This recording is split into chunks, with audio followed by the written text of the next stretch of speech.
जब तक हमास ने इजराइल पर अटैक किया सब शांत थे, लेकिन जैसे ही इजराइल ने इन हमलों का मुंह तोड़ जवाब देना शुरू किया, सारे बिलबिलाने लगे, ब्रेकिंग न्यूज़ आने लगी। यहाँ तक हिंदुस्तान में बैठे लिब्रांडू भी चीखने चिल्लाने लगे। देखिए वीडियो, और पसंद आए तो लाइक, कमेंट और शेयर ज़रूर करें। आपके अपने प्रशासक समिति के यूट्यूब चैनल को सब्सक्राइब करना ना भूलें।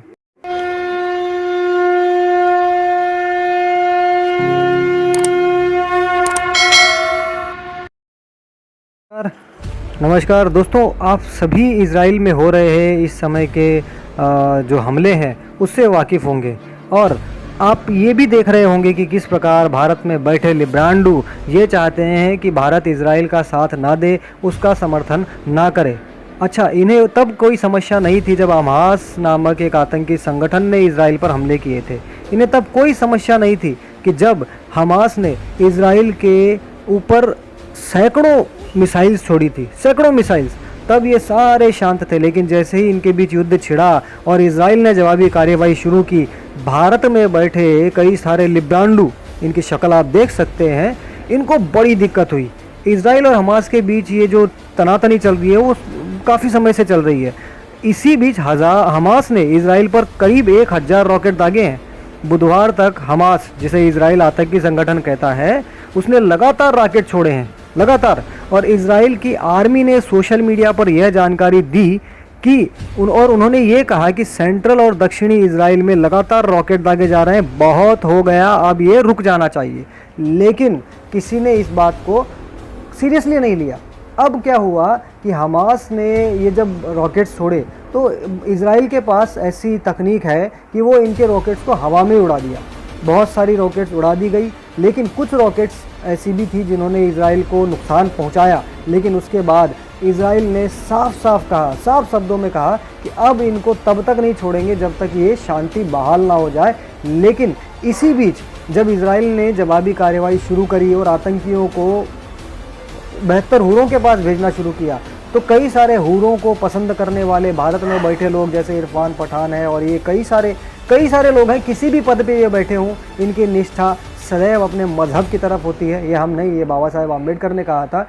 और वही हाल है कि जब इजराइल पर हमले हुए तब इनके मुंह पे ताले लगे हुए थे। और इजराइल तो छोड़ दो, तो बहुत दूर की बात है, हमारे देश में बंगाल में जब हिंदुओं पर हमले हो रहे थे, हिंदुओं को मारा जा रहा था, अभी भी मारा पीटा जा रहा है, काटा जा रहा है, घरों से निकाला जा रहा है, बलात्कार किया, तब ये सारे बिल्कुल खामोश रहे और इनको कोई फ़र्क नहीं पड़ता हिंदुओं की लाइफ से। हिंदू मर रहे हैं उससे इन्हें कोई फ़र्क नहीं पड़ता। लेकिन इन्हें फ़र्क पड़ता है कि इजराइल ने गाज़ा पर हमले किए। और ये स्वरा भास्कर हर चीज़ में, क्या बोलें, अभी इसको छोड़ दीजिए। यानी सबसे बड़ी समस्या ये है कि इन लोगों की जो मानसिकता है वो इतनी गंदी हो चुकी है कि ये चाहते हैं कि इंडिया जो अब समर्थन कर रहा है इजराइल का, वो भी समर्थन ना करे, लेकिन भारत इजराइल का समर्थन करेगा।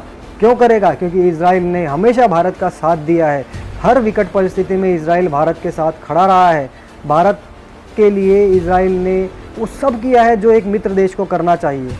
अब इस समय इजराइल साफ चेतावनी दे रहा है कि अब हम इन चीज़ों को और बर्दाश्त नहीं कर सकते, अब इन्हें हम इन्हीं की तरीके में जवाब देंगे और इतना जवाब देंगे कि ये शांत हो जाएं। इसलिए इजराइल ने जवाबी कार्रवाई में इनके कई सारे सैन्य ठिकाने कहे हैं। ये 14 मंजिली बिल्डिंग नहीं है, इजराइल ने कहा है कि ये सैन्य ठिकाना है जहाँ से सारी इंस्ट्रक्शंस आती हैं। देखिए किस प्रकार इसे ध्वस्त कर दिया। ये 14 माले की पूरी बिल्डिंग ध्वस्त हुई और जमींदोज हो गई, ये देखिए।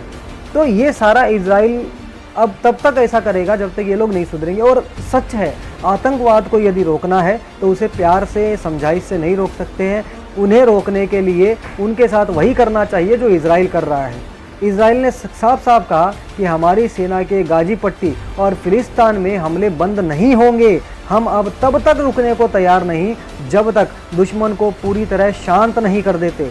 इसके बाद ही हम अमन बहाली पर कोई बात करेंगे। इजराइल अब लंबे समय तक शांति कायम करने के उपाय करके ही रहेगा। और बहुत सही कह रहा है, क्योंकि इन्हें पता है कि ये आतंकवादी तब तक नहीं रुकेंगे जब तक इनको इनकी भाषा में सही तरीके से जवाब ना दिया जाए। अब भारत में बैठे लिब्रांडुओं की हालत बहुत ख़राब है। इनको हिंदुओं से, इनको देश से कोई दिक्कत, कोई लेना देना नहीं है। इन्हें सिर्फ अपने मज़हब से और मज़हबियों से लेना देना है, लेकिन हम भी इन्हें छोड़ेंगे नहीं। तो हमने भी इनको प्रॉपर जवाब देना शुरू कर दिया है। भारत में बैठे इन लिब्रांडुओं को इन्हीं की भाषा में जवाब अब हमें देना होगा। ये हर बार केवल अपने मज़हब और मज़हबी लोगों के लिए, चाहे वो विश्व के किसी भी कोने में हो, आवाज़ उठाते हैं, लेकिन देश में हो रहे गलत कार्यों पे ये मुंह नहीं खोलते।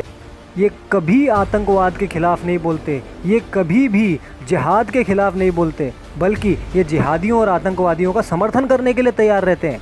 तो इन्हें हम जब तक पालेंगे पोसेंगे और इन्हें इनकी भाषा में जवाब नहीं देंगे, ये ऐसा ही करते रहेंगे। इसलिए अब हमें भी इन्हें जवाब देना चाहिए। जय श्री राम, वंदे मातरम, भारत माता की जय।